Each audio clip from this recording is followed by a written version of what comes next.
저는 천안에서 미용실을 운영하고 있는 40대 여성이에요. 아이가 태어나면 제일 고민되는 것 중 하나가 이름이잖아요. 부르기 예쁘고 뜻도 좋고 나중에 커서도 어울릴 만한 이름. 저도 그랬어요. 밤새 인터넷 뒤지고 한자 뜻도 보고. 근데 정작 우리 딸 이름은 제가 짓지 않았네요. 남편이 꼭 자기가 짓겠다고 해서요. 그땐 그냥 예쁜 이름이니까 그러려니 했죠. 별 생각 없이 그땐 그 이름이 마음에 들어서 남편의 뜻대로 하기로 했어요. 하지만 딸의 이름에서부터 시작된 사건은 제 인생을 송두리째 흔들었답니다. 제가 자란 곳은 청주 외곽의 작은 마을이에요. 논밭과 나무만이 가득했던 정말 작은 마을이었어요. 어릴 땐 불편한 줄 모르고 살았지만 20살이 되니까 그 조용한 마을이 점점 답답해지더라고요. 서울은 부담스럽고 청주는 너무 익숙해서 싫고 그래서 타협하듯 올라온 곳이 천안이었어요. 처음엔 자취방 하나 얻어놓고 이모가 운영하는 식당에서 일했죠. 그렇게 고생하며 돈을 모아 작은 미용학원에 등록했던 날이 아직도 생생해요. 사실 미용은 고등학교 때부터 막연하게 해보고 싶었어요. 친구들 머리 만져주는 게 그렇게 재밌고 뿌듯했거든요. 공부엔 큰 뜻이 없었던 제가 처음으로 이건 내일이다 싶었던 게 미용이었어요. 가발에 가위질 연습하면서 손가락에 테이프 붙이고 샴푸 실습 때 손톱 다 부러터져서 맨날 손이 퉁퉁 부었지만 그래도 매일이 재밌고 보람있었네요. 그땐 정말 뭔가 하나씩 내 삶이 만들어지는 기분이었거든요. 천안으로 올라와서도 저는 고향 친구들과의 인연을 끊지 않았어요. 워낙 마을이 작다 보니 어릴 때부터 서로의 집 사정까지 훤히 알 정도로 가까웠거든요. 명절만 되면 자연스럽게 고향으로 내려가고 그럴 때마다 친구들과 얼굴을 맞대고 이런저런 얘기를 나누곤 했죠. 누가 결혼했는지, 어디서 일하는지, 한참을 떨어져 지냈어도 만나면 어제 본 것처럼 편했어요. 가족 다음으로 정든 사람들이라 그 만남만큼은 아무리 바빠도 놓치고 싶지 않았거든요. 그러던 어느 해 추석이었어요. 친구들끼리 오랜만에 모여 마을 앞 족구장 옆 평상에 둘러앉아 송편이랑 막걸리 한 잔씩 나눠 마시며 수다를 떨고 있었죠. 그때였어요. 멀리서 누가 슬리퍼 끌고 천천히 걸어오는 게 보였는데 얼굴을 보는 순간 숨이 턱 막혔어요. 지혜야, 너 오빠 왔다. 친구 한 명이 반갑게 소리치자 그 사람이 손을 살짝 흔들며 다가왔죠. 정말 오랜만에 본 얼굴이었어요. 늘 여자친구가 끊이지 않을 만큼 잘생기고 사람 자체가 푸근해서 동네에서도 인기가 많았던 사람이죠. 어, 너 아직도 시집 안 갔냐? 오빠야말로 아직 장가 안 갔어요? 그렇게 어색한 농담을 주고받으면서도 제 심장은 한참을 뛰고 있었어요. 어릴 땐 엄두도 못 냈던 사람이었는데 그날따라 이상하게 가까운 사람처럼 느껴졌거든요. 사실 그 오빠 제가 학창 시절 내내 짝사랑했던 사람이에요. 제 친구 GA 오빠였는데 같은 동네 살다 보니 집에도 자주 놀러 갔었고 그래서 자연스럽게 오빠 얼굴을 볼 수 있었죠. 중학생 때부터였나 방과 후에 지혜네 집에 놀러 가면 가끔 마루에서 땀에 젖은 체육복 차림으로 물을 마시던 오빠 모습이 어찌나 멋있어 보이던지 괜히 그날은 지혜네 집에서 더 오래 머물고 싶었어요. 지혜랑 둘이 얘기하다가도 오빠가 옆방에서 나오는 소리만 들리면 괜히 목소리도 낮추고 자세도 고쳐 앉게 되고 지금 생각하면 참 우스운 일이죠. 하지만 오빠는 저를 그냥 친구 동생으로만 봤던 것 같아요. 그땐 여자친구도 있었고 워낙 인기 많던 사람이니까 저 같은 애는 눈에 들어오지도 않았을 거예요. 그래서 혼자 좋아만 하고 고백은커녕 티도 못 냈죠. 마음 한켠에만 조용히 접어둔 짝사랑이었어요. 모임이 끝나고 다시 천안으로 돌아왔지만 이상하게 그날 이후로 머릿속에 자꾸 그 오빠 얼굴이 떠올랐어요. 밥을 먹을 때도 손님 머리를 자를 때도 문득문득 그 웃는 얼굴이 스쳐 지나가곤 했죠. 그래서 결국 며칠을 망설이다가 친구 지혜에게 연락을 했어요. 지혜야, 너 오빠 요즘 뭐해? 왜? 갑자기 웬 오빠? 그냥 그날 추석에 보니까 괜히 반갑기도 하고, 음, 혹시 나 좀 소개시켜주면 안 돼? 제 말에 지혜는 잠시 말이 없었어요. 그러더니 한숨을 쉬며 조심스레 말하더라고요. 너 우리 오빠 예전에 오래 만났던 사람 있었던 거 알지? 응, 어렴풋이 들은 적은 있어. 근데 지금은 헤어졌다며. 응, 헤어진 건 맞아. 근데 그게 좀 오래됐거든. 내가 봐도 아직 그 사람 그림자 완전히 못 벗어난 것 같아. 그래서 너한테 괜히 소개시켜주기가 좀 그래. 지혜 말에 잠깐 망설이기는 했지만 저는 솔직히 그게 그렇게 큰 문제라고는 생각하지 않았어요.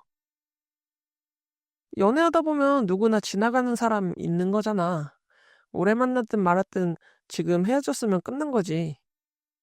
사람이 사람 만나는 건 자연스러운 거잖아? 나야 괜찮아. 제 말에 지혜는 못 이기는 척 알겠다고 했지만 어딘가 모르게 여전히 마음이 걸리는 눈치였어요. 그 후로도 저는 몇 번이고 지혜한테 졸랐어요. 한 번만, 딱 한 번만 자리 좀 만들어줘. 밥이라도 같이 먹고 얘기해보면 나쁜 사람은 아니라는 거 오빠도 알 거야. 지혜는 망설이다 결국 너 진짜 상처받지 마라. 내가 너 성격 아는데 푹 빠지면 감당 안 되는 거 알지? 하면서 조심스럽게 자리를 마련해줬어요. 그렇게 셋이 만난 날 조용한 식당 구석에 앉았을 때 저는 마치 소개팅 나온 사람처럼 긴장돼서 물잔만 몇 번이나 들었다 놨다 했던 것 같아요. 근데 오빠는 생각보다 좀 차가웠어요.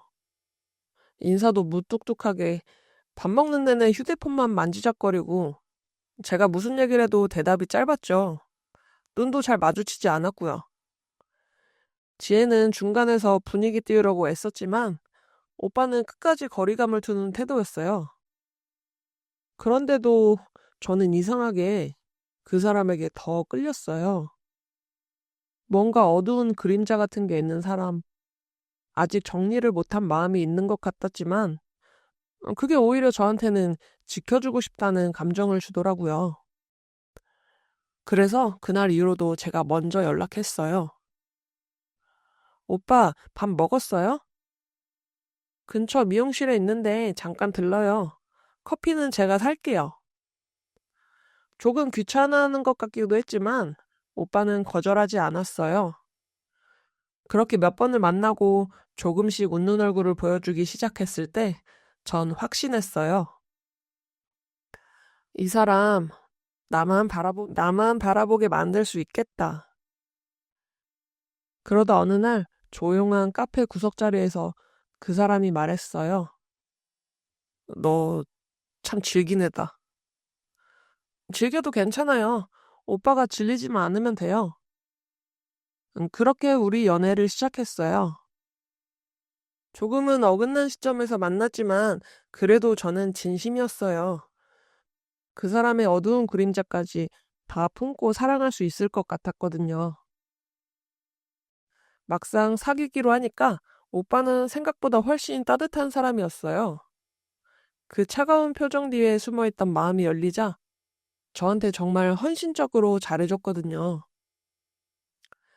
제가 바쁠 땐 미용학원 앞까지 데리러 와서 집까지 태워다 주고 가위 들고 손가락이 부르트면 손 좀 펴봐 하면서 연고를 발라주기도 했어요. 그런 순간마다 저는 속으로 생각했죠. 이 사람 참 외로웠구나. 이제 내가 곁에 있어주면 되겠네. 그러던 중 드디어 제 이름으로 된 작은 미용실을 열게 됐어요. 이모의 도움도 있었고, 남자친구였던 오빠가 소소하게 보탬도 줬죠. 가게 간판에 제 이름 석자가 걸린 날, 오빠가 말없이 꽃다발을 건네줬어요. 너 이 길 잘 선택한 것 같아. 그 한마디가 그렇게 벅찰 수가 없더라고요. 경제적으로도 어느 정도 기반이 잡히고 서로에게 확신도 생기니까 자연스럽게 결혼 얘기가 나왔어요. 결혼도 사실 제가 먼저 얘기를 꺼냈죠. 그렇게 저는 한껏 단정하게 차려입고 오빠 손을 잡고 시댁으로 향했어요. 문을 열고 들어가자마자 시부모님은 환한 얼굴로 저를 반겨주셨어요. 이쁘게 생겼네. 네 얘기 많이 들었다. 우리 태호가 웃는 얼굴 본 게 오랜만이야. 고마워요. 지혜도 옆에서 은근슬쩍 제 편을 들어주고 오빠는 제 손을 꼭 잡고 있었어요. 그날 식탁 위에는 정성스레 차려진 음식이 놓였고 시어머님은 제 입맛까지 챙겨가며 음식을 덜어주셨어요. 요즘 애들은 이런 반찬 잘 안 먹지. 그래도 한번 먹어봐. 우리 집 된장 직접 담근 거야. 친정처럼 따뜻했던 그 집. 그렇게 우리는 한 식구가 되었죠. 시간이 참 빠르더라고요. 결혼하고 얼마 지나지 않아 저는 임신 소식을 알게 됐고 조심스럽게 또 기쁘게 아이를 맞이할 준비를 했어요. 딸이었어요. 뱃속에 있을 때부터 왜 그렇게 예뻐 보이든지 태명도 예쁜 걸로 지어주고 아기 옷 하나하나 준비할 때마다 괜히 마음이 설렜죠. 출산하고 딸아이 얼굴을 처음 봤을 땐 너무 작고 여려서 눈물이 핑 돌았어요. 이렇게 예쁜 아이에게는 정말 예쁜 이름을 지어주고 싶었어요. 근데 이름 정하는 게 생각보다 쉽지 않더라고요. 시부모님은 벌써 절에 다녀오셨다고 하시면서 이름 후보들을 종이에 적어 오셨어요. 개순, 정숙, 옥분, 다 팔자 좋은 이름들이래. 스님께서 직접 써주신 거야. 순간 뭐라고 말을 못하고 웃기만 했어요. 이름이라는 게 시대가 있는데 그 중에 마음에 드는 게 딱히 없었거든요. 어머니, 마음은 감사한데 요즘 애들이 그런 이름으로 학교 가면 놀림받을 수 있어서요. 조심스럽게 말씀드리니까 시어머님도 씁쓸하게 웃으시면서 그래, 그럴 수도 있지 하셨어요. 그날 밤 남편이 조용히 제게 말을 꺼냈어요. 사실 나도 하나 생각해둔 이름이 있는데 말을 꺼내야 하나 말아야 하나 고민했어. 뭔데? 말해봐. 하연. 박하연 어때, 이름? 순간 가슴이 철렁했어요. 너무 예쁜 이름이었거든요. 부드럽고 또렷하고 따뜻한 느낌까지 다 담겨 있었어요.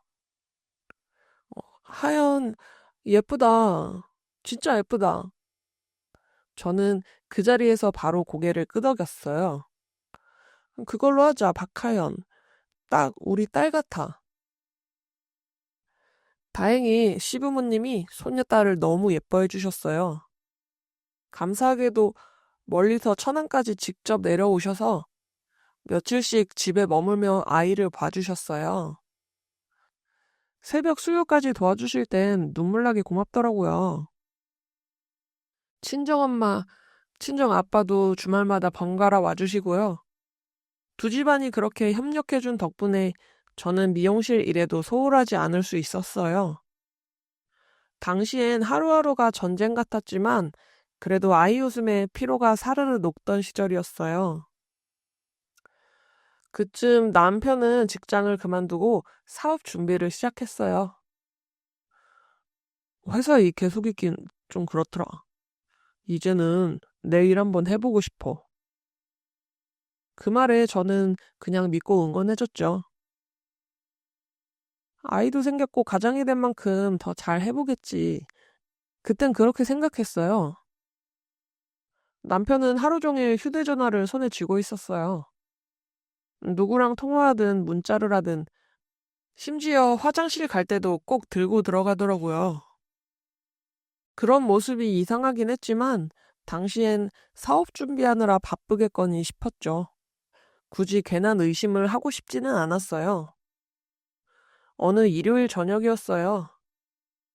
예약 손님이 갑자기 취소됐다는 연락이 와서 예정보다 일찍 가게 문을 닫고 집으로 돌아왔죠.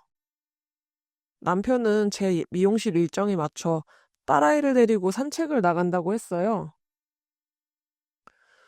밖에 좀 걷고 올게. 우리 하연이 아빠랑 데이트해야지. 평소처럼 웃으며 나가던 남편 모습이 생각났어요. 저는 잠시 쉴까 하다가 급히 서류 하나 보낼 일이 생겨서 남편이 쓰는 컴퓨터를 켰어요. 메일함을 열었고 그 안에서 뜻밖의 폴더 하나를 발견하게 됐죠.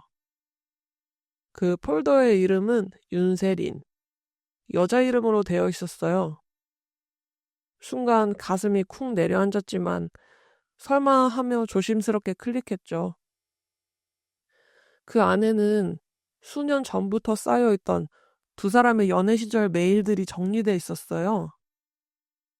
처음엔 달달한 안부 인사들, 나중엔 싸우고 싸우다가 결국엔 다시 붙잡고 매달리는 남편의 메일까지. 그리고 그중 하나 오래된 메일 하나가 눈에 들어왔어요. 아기 이름은 하연이었대. 예쁘고 부르기도 좋잖아. 너랑 나 사이에서 태어날 아이라면 이름부터 사랑받았으면 좋겠어. 숨이 턱 막혔어요. 그 이름 지금 우리 딸 이름이잖아요. 제가 예쁘다고 말했던, 그래서 주저없이 고르자고 했던 그 이름이요. 남편이 돌아오자마자 다짜고짜 물었어요. 이거 뭐야? 하연이 이름. 그 여자랑 짓기로 한 이름이었어? 남편은 잠시 당황한 표정을 하더니 곧 차분하게 대답했어요. 그래, 그 여자가 추천하긴 했어. 근데 난 그 이름이 너무 예뻐서 그냥 그 여자랑 상관없이 지은 거야. 너도 좋다고 했잖아. 그게 말이 돼? 아무리 그래도 어떻게 다른 여자가 지어준 이름을 갖다 붙일 수가 있어?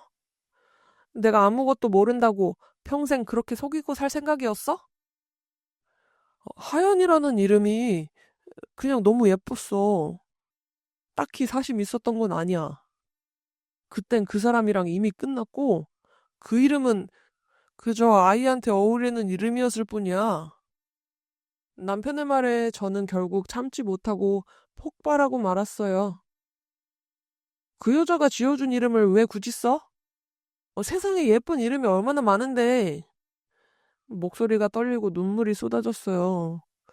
믿고 의지했던 사람에게 딸의 이름까지 이용당한 기분이었거든요. 남편은 억울하다는 듯 말했어요. 정말 사심 없었어. 그 이름이 너무 예뻐서 그런 거지.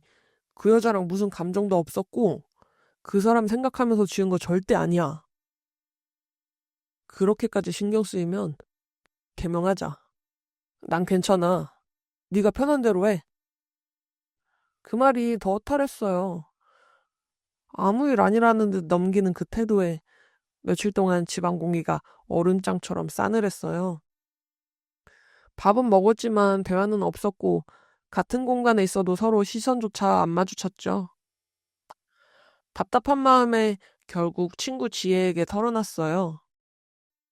처음엔 지혜도 놀란 기색이 역력했죠. 진짜로? 그 이름 걔가 지어준 거야? 아무리 내 오빠지만 사심 없었다고 해도 그건 진짜 아닌 것 같아. 진짜 그 이름이 너무 거슬린다면 개명해도 돼. 하연이한테 상처 안 가게만 잘 설명하면 되잖아. 그 말을 듣고 마음의 정리를 하긴 했지만 마지막은 결국 딸의 말이었어요. 엄마, 내 이름 너무 예뻐. 친구들도 다 공주 이름 같대. 해맑게 웃는 딸 얼굴을 보는데 그냥 그대로 두기로 했어요. 제 감정 하나로 아이의 정체성을 흔드는 건 아닌 것 같더라고요. 그래서 참고 넘어가기로 했어요. 그 일 이후 남편은 미안했는지 딸을 돌보는데 더 적극적으로 나섰어요. 당분간은 너 미용실에 집중해. 주말마다 하연이는 내가 볼게. 말뿐이 아니었어요. 정말 아침부터 딸 손잡고 나가더라고요. 공원도 가고 키즈 카페도 가고 딸은 신나서 외출복을 미리 꺼내놓고 있곤 했죠. 하연이 데리고 다니면 힘들지 않아? 힘들 게 뭐가 있어. 하연이도 나가면 얼마나 말 잘 듣는데. 다른 애들은 잠깐 한눈 팔면 저 멀리 도망간다던데 하연이는 달라. 그리고 나도 하연이 덕분에 머리도 식히고 좋지. 그렇게 말하던 사람, 그 모습만 보면 정말 따뜻한 아빠였어요. 하루는 어떤 금요일이었어요. 제가 미용 관련 세미나 때문에 3박 4일 일정으로 서울 출장을 가게 됐죠. 남편에게는 미리 말해뒀고 딸도 맡길 준비를 해두었어요. 반찬 몇 가지랑 간식까지 싸놓고 걱정되는 마음에 여기저기 메모도 남겨두었어요. 남편은 태연했어요. 걱정 마. 우리 잘 지낼게. 하연이랑 주말 보내는 건 익숙하니까. 아이가 생기고 나서 그렇게 오래 떨어져 본 건 처음이었어요. 쉬는 시간마다 폰을 들여다보고 하연이 사진은 몇 번이고 다시 보고 휴대전화를 손에서 내려놓을 수가 없었죠. 출장 마지막 날 늦은 밤에 남편이 사진 하나를 보냈어요. 그런데 그 사진엔 하연이가 웃고 있었고 또 그 옆엔 어떤 여자가 있었습니다. 그 순간 숨이 멎는 줄 알았어요. 딸과 나란히 있는 남편, 그리고 그 옆에 아주 자연스럽게 서 있는 여자. 사진은 1초도 안 돼서 사라졌어요. 삭제된 거였죠. 너무 놀라서 그대로 멍하니 휴대폰만 쳐다봤어요. 손끝이 떨리고 심장은 쿵쿵 뛰는데 머릿속은 하얘졌어요. 지금 내가 뭘 본 거지? 생각보다 훨씬 무서운 장면이 아무렇지 않게 스쳐 지나가 버린 기분이었어요. 사진이 사라진 뒤 남편에게 바로 전화를 걸었어요.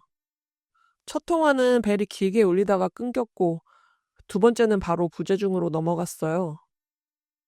세 번째쯤엔 겨우 연결됐는데 운전 중이라 이따 전화하겠다는 말만 남기고 전화를 돌려버렸어요. 그 말에 더 이상 참을 수 없었어요. 가슴이 쿵 내려앉고 손끝이 저릿해졌죠. 출장이고 뭐고 다 제쳐두고 짐 챙겨서 곧장 촌안으로 내려왔어요. 차 안에선 아무 소리도 안 들렸어요. 라디오도 제 심장 소리도 그냥 머릿속이 너무 복잡했어요. 문을 열자마자 본 남편은 너무나도 태연하더군요. 오빠, 그 사진 뭐야? 응? 무슨 사진 말하는 거야? 나한테 보냈다가 바로 삭제한 사진.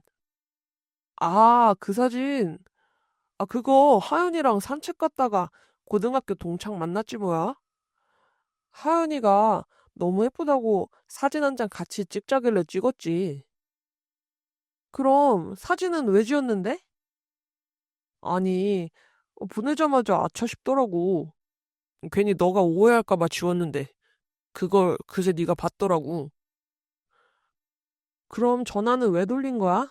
내가 3번이나 전화했어. 내가 말했잖아. 나 그때 운전 중이었다니까. 이거 봐. 너 지금 내 얘긴 듣지도 않고 예민하게 굴잖아. 이러니 내가 너한테 더 얘기하기가 힘들다고. 하연이 이름 때문에 싸웠을 때도 솔직히 나 많이 참고 넘어갔어. 근데 지금 이건 다르잖아. 이번엔 하연이까지 같이 있었잖아. 아, 그만 좀 해. 괜히 또 그런 걸로 집착하지 마. 하연이 이름 얘기는 왜 또 꺼내는 건데? 그럼 오빠 폰 다 보여줘. 오빠가 그렇게 떳떳하면 안에 뭐가 있는지 보여줘도 괜찮잖아. 아, 나 진짜 이러지 마. 아무리 부부 사이여도 사생활은 지켜줘야지. 사생활이라고 했어? 오빠가 다른 여자랑 찍은 사진도 사생활이라고 넘어가야 돼? 아니, 난 절대 그렇게 못해. 이해할 수 있는 내용이면 당당하게 보여주면 되잖아. 아, 됐어. 내가 못 보여주는 게 아니라 네가 자꾸 이런 식으로 나오니까 보여주고 싶지가 않다고. 그게 다 뭔 소리야?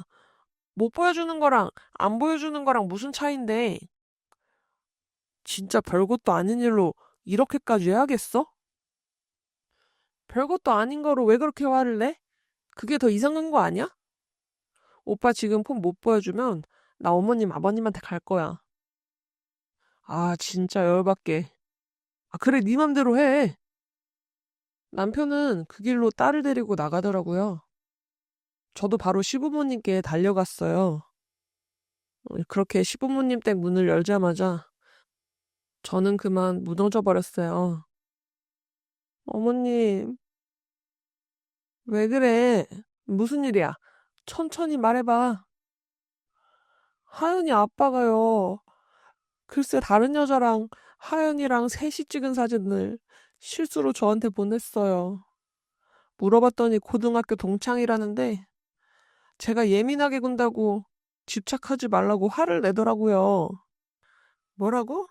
다른 여자랑? 그것도 하연이까지 같이? 아니 그 자식 지금 뭐 하는 거야? 그 여자 어떻게 생겼는지 기억나니? 사진이 금방 삭제돼서 얼굴은 자세히 못 봤어요. 혹시 어머님 윤세린이라는 이름 들어보셨어요? 시부모님은 그 이름을 듣자마자 한숨을 내쉬시더라고요. 뭔가 있겠다 싶어 하연이 이름에 관련된 일도 말씀드렸죠. 저 하연이 이름 있잖아요. 사실 남편이 고집해서 정한 거긴 한데요. 예전에 그 여자한테 받은 메일이 있었어요. 딸이 태어나면 이런 이름이 어울릴 것 같다고. 하필 그 이름이 하연이었어요. 오빠한테 얘기하니까 그 여자랑은 진작에 끝났다면서 제가 너무 예민하다고 하길래 그냥 참고 넘어갔어요. 그걸 이제 말하니, 아, 진짜 내가 진짜 눈치를 챘어야 했는데. 어머님 정말 그 여자 아세요? 수정아, 진작에 말하지 못해 미안하다. 하지만 시간이 오래 지나기도 했고, 애비도 그동안 티를 안 냈기에 따로 말할 필요는 없을 것 같았어. 그년 잊을 수가 없지. 그 일은 윤세린 맞아. 그 여자야. 애비 젊었을 때 그년한테 미쳐서는 못 볼 곳 다 보였지. 우리가 반대하면 할수록 보란 듯이 반항하고 말도 안 듣고 완전 정신이 나갔었어. 시어머니께서 해주신 얘기는 정말 충격 그 자체였어요. 그때 네 시아버지랑 나는 도저히 이해가 안 갔어. 아무리 예쁘다 한들 그 아이랑은 결이 너무 달랐거든. 우리 아들 대학교 방학 때였나 국토대장정인지 뭔지 한다고 난리칠 때였는데 그 윤세린인가 하는 여자도 참가자였어. 거기서 처음 만났대. 근데 만나자마자 푹 빠졌더라. 잘 지내나 보다 했더니 갑자기 우리한테 용돈을 자꾸 요구하는 거야. 이 핑계 저 핑계 대가며 1, 2만 원씩 달라더니 결국엔 몇십만 원까지 불어났더구나. 지 나름대로 머리를 썼겠지만 그년한테 갖다 바치는 건 다 알고 있었지. 이 여자가 얼마나 좋으면 부모 돈을 그리도 쏟아붓나 했더니 세린이라는 그 여자 돈 쓰는 걸 아주 당연하게 여기더라고. 그래서 내가 한 번은 아들한테 말했어. 지금 이건 너무 과한 거 아니냐고. 그랬더니 그놈이 그동안 부모로서 나한테 해준 게 뭐 있냐면서 오히려 우리한테 성질을 내더라. 애비 어렸을 때 남들 다 가는 학원 못 보내준 게 미안해서 그냥 오냐오냐 미안하다 하고 눈 감아준 게 문제였어. 어느 날은 아예 그 여자 데리고 결혼하겠다고 집에 들어왔어. 예고도 없이 그냥 막 들이닥쳤다니까. 며칠 우리 집에서 머물렀는데 그년 행동이 정말 못 참겠더라고. 우리가 아침마다 밥을 차리고 있으면 한 번도 안 놔. 가만 앉아서 핸드폰만 들여다보거나 다 차려주면 식탁에 슬쩍 와서 앉고, 그나마도 밥 먹을 때 보면 깨끗이 만든 반찬을 넣고 찌푸린 얼굴로 젓가락만 움직이는데 티는 안 내도 시골 부엌에서 만든 음식이 더럽다고 생각하는 것 같았어.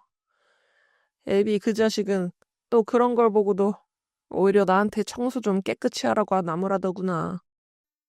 보다 못한 네 시아버지가 큰 소리로 한마디 했어. 네가 아무리 사랑해도 집안 예의는 예의다라고. 근데 그 자식 어땠는 줄 아니? 문 꽝 닫고 들어가더라. 그게 얼마나 서운하던지. 그래도 어쩌겠니. 자식이 저렇게 좋아하는데 반대해서 얻을 게 뭐 있겠나 싶더라.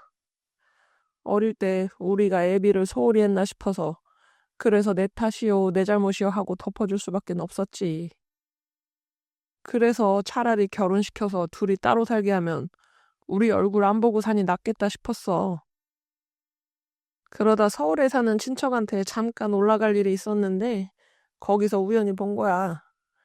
어느 길가 한가운데서 글쎄 세린이가 다른 남자랑 딱 붙어서 아무렇지도 않게 뽀뽀를 하고 있더라. 그 장면을 보고도 우리 아들한테는 차마 말 못했어. 예민하고 불안정한 시기였거든. 괜히 바람났다는 걸 들이밀었다가 잘못되기라도 하면 평생 내가 짊어질 일이니까. 그래서 세린이한테만 조용히 찾아갔어. 제발 우리 아들이랑 헤어져 달라고. 근데 그년이 뻔뻔하게 뭐라고 했는 줄 아니? 헤어져 줄 테니까 돈을 달라고 하더구나. 그렇게 아들 귀하냐면서 그럼 돈 좀 쓸 수 있지 않겠냐더구나. 우리 아들 살리고 싶어서 돈 줬어. 진짜 죽고 싶은 심정이었지. 그 뒤로 우리 아들 몇 년을 방 안에서 썩었어. 밥도 잘 안 먹고 친구도 안 만나고 그렇게 혼자 방황했었지. 근데 시간이 약이라고 조금씩 정신 차리고 사람이 되더라고. 그러다 수정이 너를 만난 거야. 너는 세린이랑은 너무 달랐어. 예의도 바르고 처음 집에 왔을 때 인사도 제대로 하고 우리가 너무 기뻤다. 애비도 너를 만나면서 점점 밝아지는 것 같았고 우리는 네가 결혼하고 또 손녀까지 낳았으니 다 끝난 줄 알았어. 근데 저 자식 저렇게 너한테 상처를 줄 줄은. 우리가 대신해서 사과하마. 애비랑은 네 하고 싶은 대로 해. 이혼을 하든 용서를 하고 살든. 하지만 우린 네 편이야. 걱정하지 말고 네 뜻대로 하렴. 남편의 예전 만행에 이미 시부모님은 두 손 두 발 다 드셨더라고요. 오히려 저에게 이혼하고 딸과 행복하게 살라고까지 말씀하시더라고요. 이제 주도권은 저에게 넘어온 거였죠. 하지만 제일 걸리는 건 딸이었어요. 남편은 그런 잘못을 하긴 했지만 그래도 딸만큼은 누구보다도 아끼고 사랑했거든요. 딸도 아빠와 마찬가지로 아빠 없으면 못 살 정도로 아빠를 좋아했었고요. 고민은 날로 깊어졌어요. 지혜한테도 오빠에 대한 얘기를 솔직히 털어놨어요. 지혜야, 너는 진짜 내가 제일 좋아하는 친구인 거 알지? 근데 나 너네 오빠 때문에 너무 힘들어. 내가 어떻게 하면 좋겠니?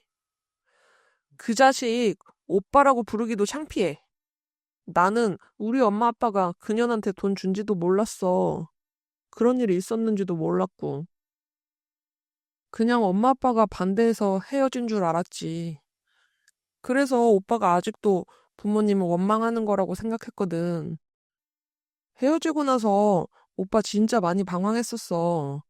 맨날 술 먹고 들어오고 일은 안 나가고 방 안에선 담배 냄새만 났었어. 내가 정신 좀 차리라고 그래도 다른 여자 만나면 잊혀질 거라고 위로해줘도 소용없더라고.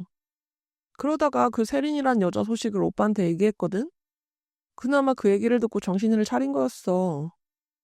무슨 소식이길래 오빠가 정신 차린 거야? 그 여자 갑자기 어느 돈 많은 남자한테 시집 갔다더라고. 수정이 네 얘기 들으니까 이해가 되네.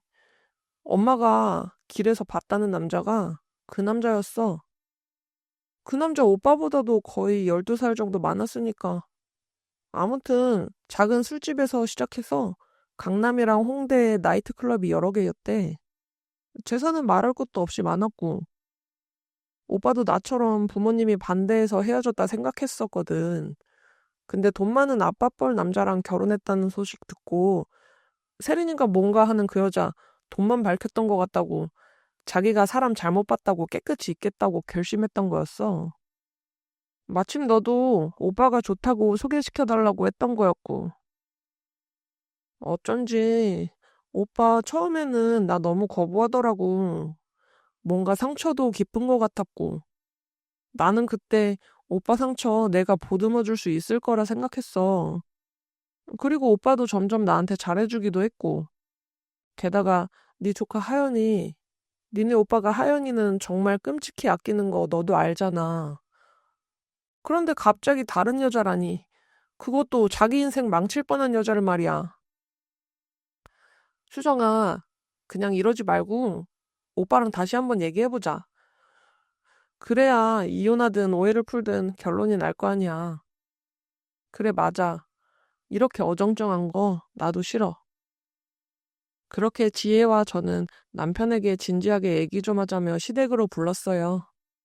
남편과 친구 지혜, 그리고 시부모님까지 5명이서 우린 진지하게 대화를 나눴어요.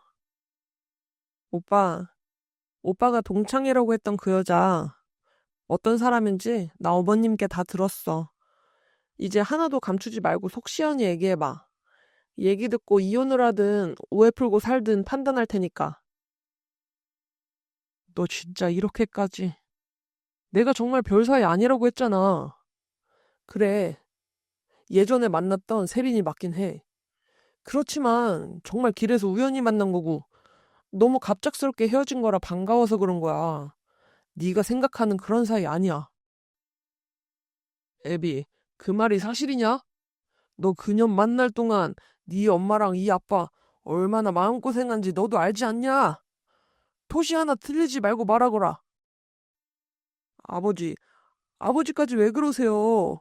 저 그 이후로 정신 차리고 수정이랑 결혼해서 잘 살고 있는 거 잘 아시잖아요. 어머니 아버지 뜻대로 사고 안 치고 조용히 살고 있는데 왜 자꾸 의심하시는 거예요? 의심이라고? 아무리 길에서 우연히 만났더라도 애미랑 하연이 있으면 모른 척하고 지나가는 거 그게 맞는 거 아니냐? 네 지금 그걸 핑계라고 대는 거야? 네 말을 어떻게 믿겠어? 게다가 빌어도 모자랄 판에 애미한테 오히려 역정을 냈다면서. 아버지 그게 아니에요. 수정이가 예전부터 저한테 조금씩 집착했었다고요. 제가 그동안 말씀은 못 드렸는데 얼마나 답답했는지 모르시잖아요. 내가 오빠한테 언제 집착했다 그래. 오히려 나는 가만히 있는데 오빠가 찔려서 휴대폰도 감추고 내가 뭐라도 물어보면 호들갑 떨면서 신경 쓰지 말라고 했었잖아. 나를 의처증으로 만든 건 오빠라고. 오빠랑 나 부부 사이고 오빠가 그렇게 행동할수록 더 의심스러웠어. 오빠가 나한테 그렇게 행동하는데 어떻게 신경을 안 쓸 수가 있어? 애미 말이 맞다, 애비야. 그 휴대전화 네가 정말로 떳떳하다면 휴대전화 애미한테 보여주거라. 무슨 사진들이 있는지 그년하고 관련이 없다면 지금 다 모인 자리에서 속 시원히 밝혀보거라. 아버지, 무슨 말씀이세요? 아무리 부부여도 사생활이란 게 있는 거예요. 저는 절대 못 보여줘요. 이건 부부 사이 믿음의 문제예요. 믿음의 문제라고 말하고 싶으면 네가 그렇게 행동하면 안 되지. 네가 지금 하는 행동은 바람이나 마찬가지야. 게다가 예전에 네가 만났던 그년이라니. 당장 비밀번호 풀지 못해? 오빠, 오빠가 밝히지 않으면 나 이대로 이혼할 수밖에 없어. 하연이도 절대 못 만날 거야. 이건 엄연히 오빠의 잘못인 거야. 애비야, 수정이 뜻대로 하지 않으면 너한테 물려줄 재산 하나도 없다. 안 그래도 요즘 사업한다고 여기저기 기웃거리면서 그동안 너희 부부 가장은 네가 아니라 수정이었어. 수정이한테 미안해서라도 더 이상 네 편을 들어줄 수 없다. 아버지, 아, 여보, 그냥 나 믿어주면 안 될까? 하연이만큼은 안 돼, 제발. 알겠어. 여기 이혼 신청서야. 다 작성했고, 당신 사인만 하면 돼. 시부모님과 지혜는 전적으로 제 편이었어요. 4대1의 싸움. 남편은 그 1이었고, 결국 손을 들고 말았죠. 알겠어. 그럼 보여줄 테니까 이혼만은 하지 말아줘. 하연이는 절대 포기 못해. 남편은 마지못해 폰 비밀번호를 풀었고, 손이 떨리는 채로 저에게 폰을 건넸어요. 제가 받은 그 작은 폰 안에는 지금까지의 모든 거짓말과 배신이 고스란히 담겨 있었죠.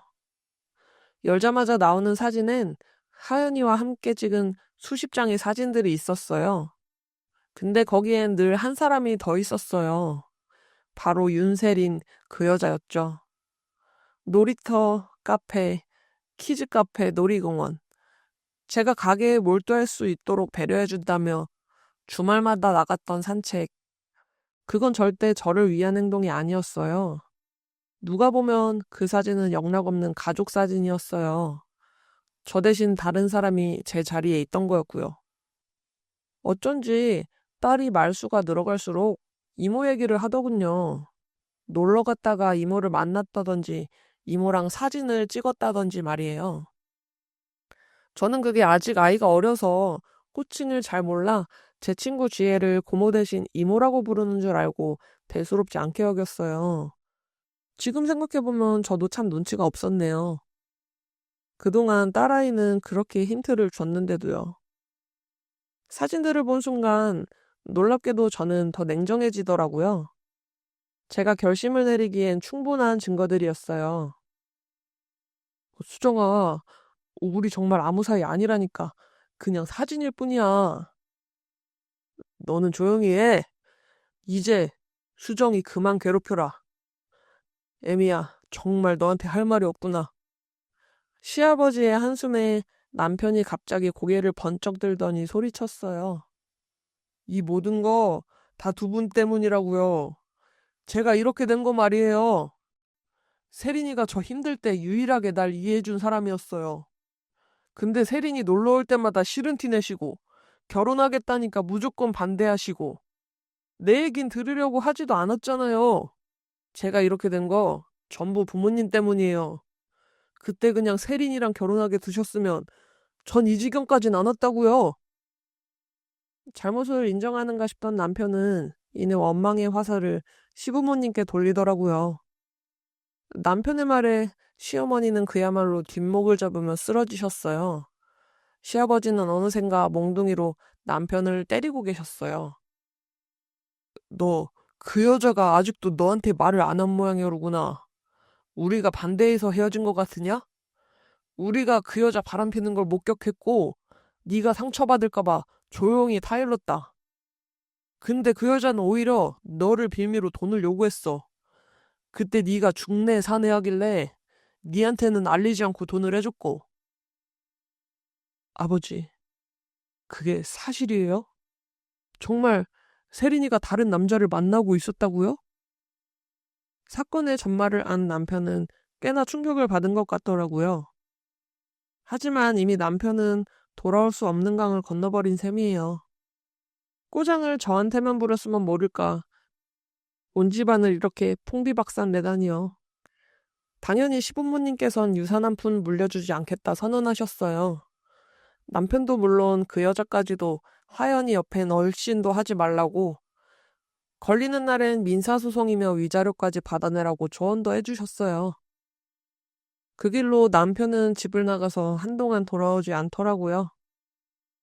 방귀 낀 놈이 성낸다더니 뭐가 그리 억울했는지.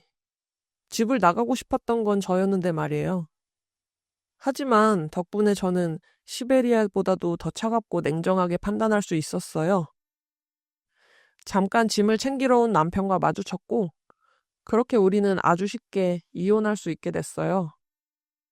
남편은 미안했는지 아님 아직도 분한 건지 아무 말 없이 서류에 도장을 찍더라고요. 한바탕 폭풍이 지나가고 저의 일상은 매일 같았어요. 아니, 사실 남편 하나만 없어진 거 말고는 우리 가족은 여전히 평온하고 화목했죠. 수정아, 우리 오빠 때문에 미안해. 나도 사정을 정확히 알았으면 너한테 소개시켜주지 않았을 텐데. 아니야. 나 사실 중학교 때부터 너희 오빠 짝사랑했었어.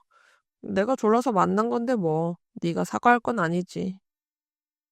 그래도 나는 솔직히 우리 오빠 불쌍했었거든. 어릴 때부터 장남이라고 엄하게 컸단 말이야.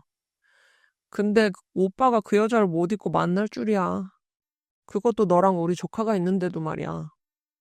지혜야, 나 신경 쓰지 마.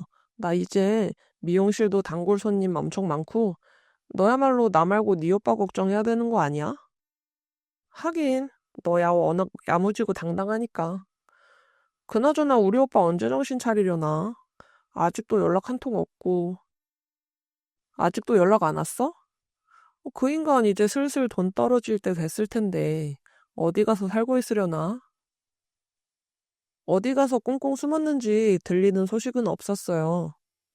그렇게 한 10년 정도 지났을까 전 남편의 지인이던 단골 손님이 정말 오랜만에 예약했어요.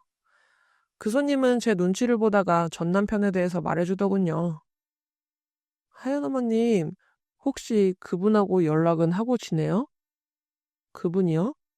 혹시 전 남편 말씀하시는 거예요? 뭐 얘기 들으셨겠지만 저희 이혼하고 그 인간 뭐 하는지 잘 몰라요. 자기 본가에도 연락을 싹 끊었나 보더라고요. 아, 그래요? 음, 친구들이 건너 건너 다 아는 사람들이라 하연이 어머님은 그래도 좀 아셔야 될 것 같아서요. 얼마 전엔가 그 예전에 만났다던 그 여자랑 살림 차렸다고 들었거든요. 근데 그게 그 여자 남편한테 걸려서 좀 얻어맞은 모양이에요.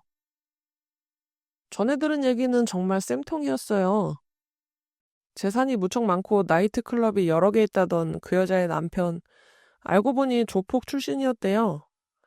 재산은 많았지만 첫 부인이 돈만 탐내고 가정에는 충실하지 않았던 모양이에요. 그러다 첫 부인이 젊은 남자랑 바람나서 한동안은 홀로 지내다가 그 다음으로 맞이한 게 나이도 한참 어린 유세린 그 여자였나 봐요. 그 여자 남편은 재산은 많았지만 사실 남자 구실 잘 못한다는 소문이 있었대요. 그러니까 그 남자와 혼인 관계인 상태에서 자기 또래인 전 남편에게 꼬리를 친 거였어요. 유부녀가 무슨 돈이 많이 필요한지 돈은 지 남편에게도 받아내고 그것도 모자라 전 남편에게까지도 한두 푼씩 돈을 요구했다더라고요. 아무튼 저랑 이혼한 후에 둘은 지 남편 몰래 30분 정도 거리에 아파트를 얻었고 그 집에서 두 집 살림을 했대요. 하지만 꼬리가 길면 밟히는 법이죠. 전 남편은 한밤중에 귀가하다가 정체불명의 사람들에게 구타를 당했대요. 경찰에 신고를 하긴 했지만 이미 해외로 도주했는지 실마리 하나 없다고 하더라고요. 그 일로 인해 전 남편은 한쪽 다리에 영구적인 장애를 얻었고 그 여자도 맨몸으로 내쫓겼대요. 장애를 가진 전 남편이 할 수 있는 일은 많이 없었겠죠. 그래서 고물을 줍고 다닌다는 걸 목격한 사람들도 있대요.